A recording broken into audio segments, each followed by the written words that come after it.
Hello everyone, welcome to my YouTube channel Mamta maths tutorial. और आज class 12th में lecture 95 है। ये आज हम करेंगे एक्सरसाइज 10.1 के क्वेश्चंस को डिस्कस।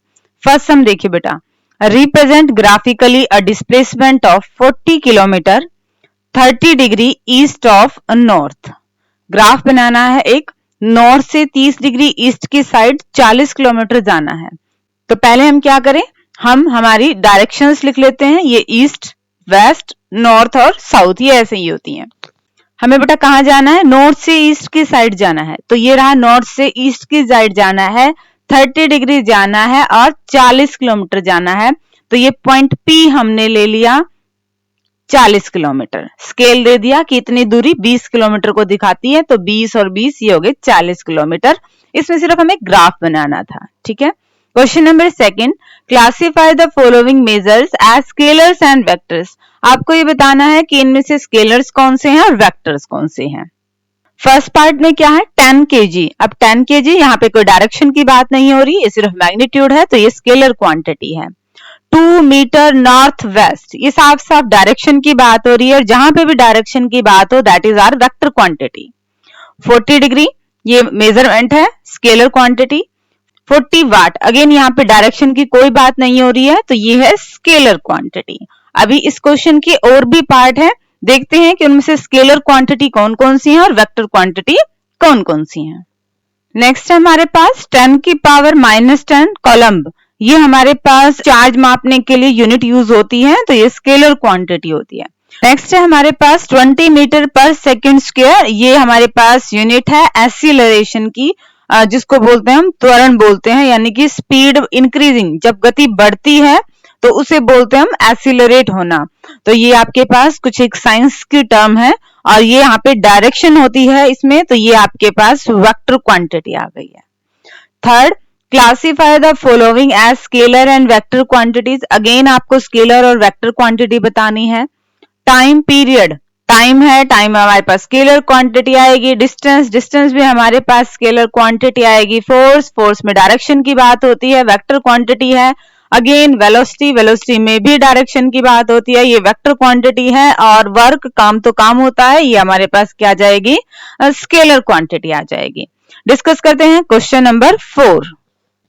क्वेश्चन नंबर 4, इन ए स्क्वायर, इस स्क्वायर में आइडेंटिफाई द फॉलोइंग वेक्टर्स। आपने वेक्टर्स को आइडेंटिफाई करना है। को इनिशियल, थोड़ा सा अगर रिवाइज करें तो को इनिशियल वेक्टर्स वो वेक्टर्स होते हैं जिनका इनिशियल पॉइंट कॉमन होता है। यहाँ पे अगर हम देखें तो वेक्टर ए और वेक्टर डी का इनिशियल पॉइंट कॉमन है, तो ये हमारे पास क्या आ गए, को इनिशियल वेक्टर आ गए। नेक्स्ट है इक्वल वेक्टर्स। बात करें इक्वल वेक्टर्स की, जिनकी डायरेक्शन सेम हो, मैग्नीट्यूड सेम हो, हाँ इनिशियल पॉइंट अलग अलग हो सकता है, डायरेक्शन भी सेम है और लेंथ भी सेम है। ये हमारे पास वेक्टर बी और वेक्टर डी हैं। इनके इनिशियल पॉइंट बेशक अलग अलग हो। इक्वल वेक्टर की डेफिनेशन होती है कि डायरेक्शन सेम होनी चाहिए, मैग्नीट्यूड सेम होना चाहिए, इनिशियल पॉइंट अलग अलग हो सकते हैं, कोई बात नहीं, those vectors are called equal vectors. Third, collinear but not equal. Collinear होने चाहिए बट इक्वल नहीं होने चाहिए। कोलिनियर से हम समझें तो ऐसे कौन से वेक्टर्स हैं जो पैरेलल हैं। हमें दो पेयर मिल रहे हैं, ए और सी, बी और डी, बट इसने एक और वर्ड कहा है कि इक्वल नहीं हो।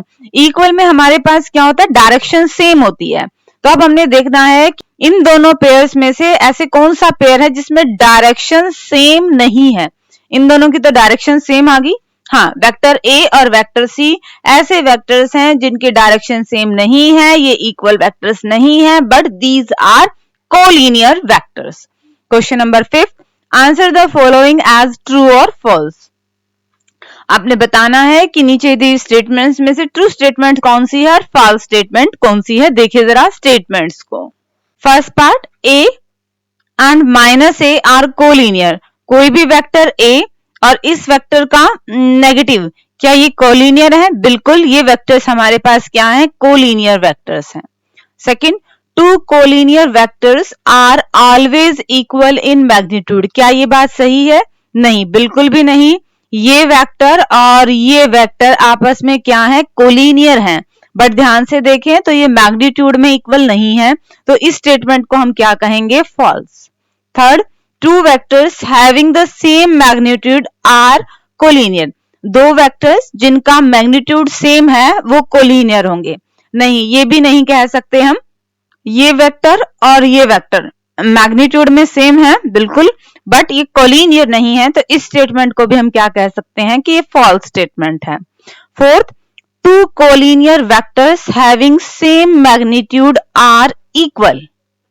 बिल्कुल नहीं, ये वेक्टर्स हमारे पास क्या है, कोलिनियर हैं, इनका मैग्नीट्यूड क्या है, लेंथ क्या है, सेम है, बट ये इक्वल नहीं है। क्यों? क्योंकि इक्वल वेक्टर्स में क्या होनी चाहिए, डायरेक्शन सेम होनी चाहिए। ठीक है, तो ये स्टेटमेंट भी क्या होगी हमारे पास, फॉल्स होगी। ये कह रहा था कि टू कोलिनियर वेक्टर्स क्या है, इक्वली होने चाहिए। नहीं, ये हमारे पास दो कोलिनियर वेक्टर्स हैं बट ये इक्वल नहीं है, तो हमारी स्टेटमेंट क्या हो गई है, फॉल्स स्टेटमेंट हो गई है। तो ठीक है बच्चे, इसी के साथ हमारी एक्सरसाइज 10.1 कंप्लीट होती है। होप कि आपको ये अच्छे से समझ में आ गई होगी। डिस्क्रिप्शन में नोट्स हैं, नोट्स ले लीजिएगा और आगे सिलेबस करने के लिए मेरे चैनल से जुड़े रहिए। इसे लाइक कीजिए, शेयर कीजिए, सब्सक्राइब कीजिए। Thank you.